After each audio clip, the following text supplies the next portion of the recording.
As Nigeria continues to account for losses to businesses, the entertainment sector hasn't been left out, particularly the cinema industry. Cinemas around the world, including Nigeria, were locked down for months due to the COVID-19 pandemic. Then they had to deal with further disruptions due to the NSARS protests, the violent aftermath, the curfew restrictions. How has the industry coped? Joining me to discuss this is Opeyemi Ajayi, the Executive Director at Genesis Cinemas. Good morning to you, Opeyemi. Thanks for joining us. Did Genesis Cinema suffer any damage in the violent aftermath of the NSARS protests? Well, yes, we did. Our store at Novari Lekki, Chambotedo, was affected.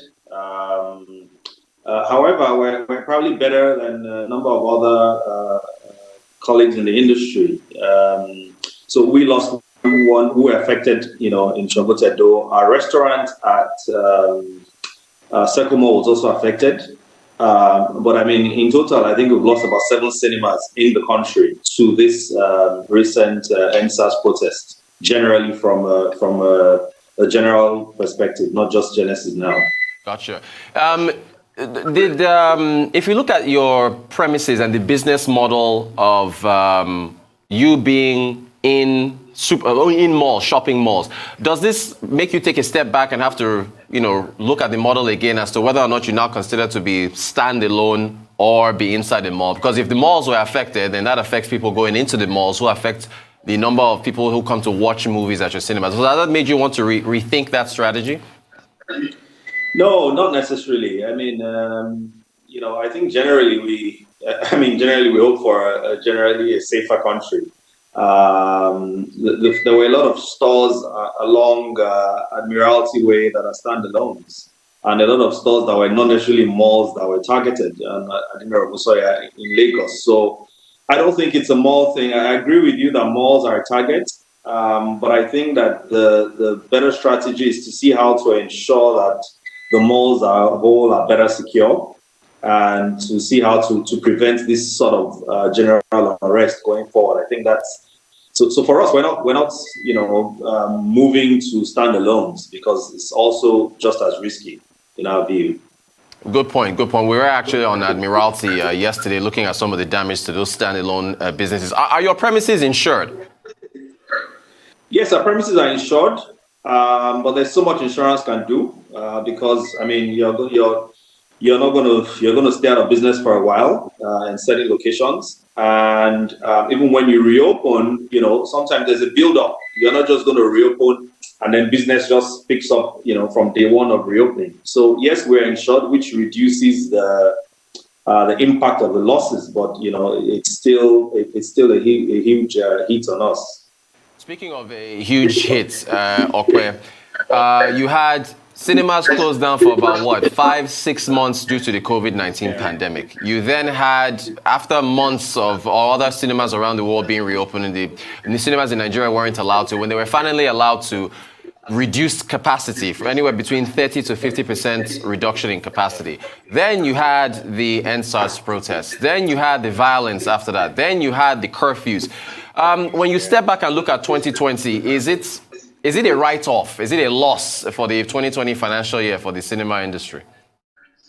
I mean, there's no other way to say it. It's definitely a loss. It's not a write-off, but it's a loss. Some of the positives in it was that, the period when we're finally allowed to reopen, we saw a very impressive response. And, we're very happy that customers were very happy to come back into the cinema, which for us we're pleasantly surprised by that. Clearly, there's been starts and stops. So it's not a write-off, but it is a loss. There's no magic about it. We do hope, however, that the rest of the year is a bit more stable without further disruptions. We're very hopeful because we still have some interesting releases coming up, and we hope that.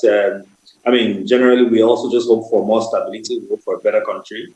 And we hope that the rest of the year, is as smooth as possible as we build up for 2021.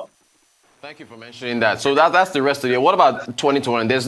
We still don't have a vaccine, although, President Trump, who is facing re-election in 1 week, says that a vaccine could come, any moment now. So there's no vaccine. How do you build for 2021? What's your outlook for the new year?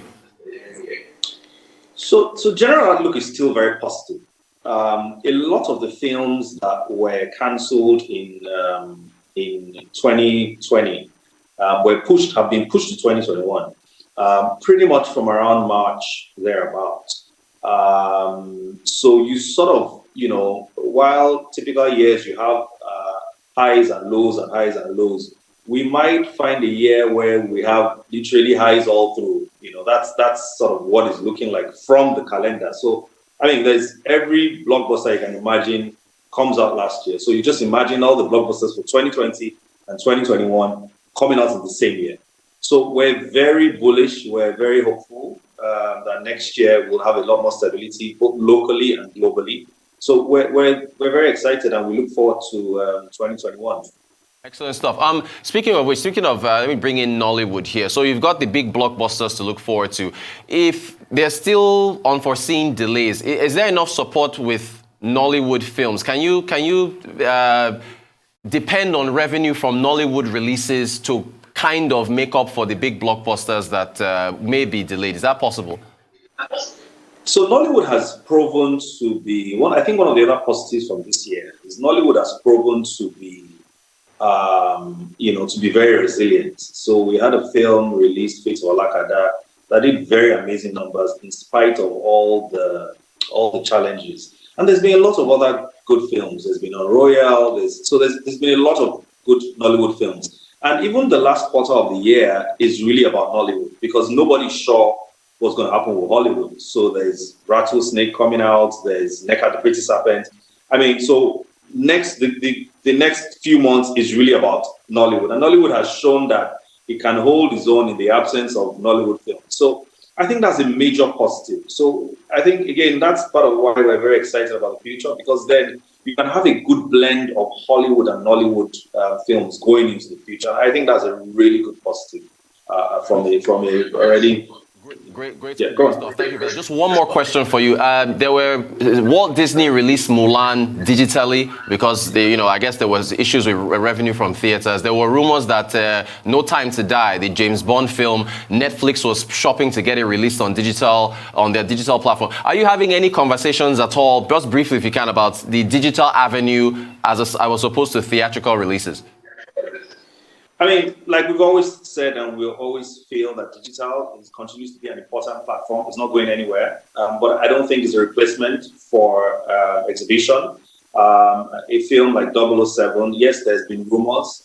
We doubt that would happen, just because it doesn't make sense in terms of the numbers. 007 is a sort of film that will gross over $1 billion in cinemas, and still go ahead to gross hundreds of millions in SVOD. So why throw away the cinema money? It just doesn't make any sense. So as far as the blockbusters are concerned, or the big tentpole releases, we still expect that they will release in cinema and then go on to do the SVOD round. So that's general expectation. All right. Opeyemi Ajayi, Executive Director at Genesis Cinema, thank you so much for talking to us about the impact on business of cinemas on your business from the NSARS protests and your insights on everything else as far as the outlook for 2021. Thank you, sir.